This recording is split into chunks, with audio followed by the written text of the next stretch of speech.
Салем, балалар! Мен Айдана. Бүгін біз денемүшерді Айдана. Сегодня мы будем учить части тела. Бұл менің басым. Это моя голова. Голова помогает нам думать и мыслить. Бұл менің көздерім. Это мои глаза. Глаза помогают нам видеть. Бұл менің құлақтарымыз естуге көмектеседі. Это мои уши. Уши помогают нам слышать. Бұл менің аузым. Аузымыз сөйлейді, тамақ жейді. Это мой рот. Рот помогает нам говорить и есть. Бұл мен ырдалцы. Это мои руки. Руки помогают нам держать и писать. Бұл менің аяқтарым. Аяқтарымыз жүруге көмектеседі. Это мои ноги. Ноги помогают нам ходить.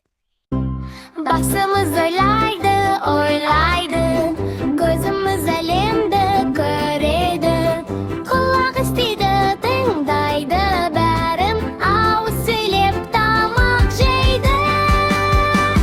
Қолдар ұстауға, жазуға көмектеседі, аяқтар жүруге бізге керек, жүрек қанды соғып тұрады, денеміз әрдайым қуанышты.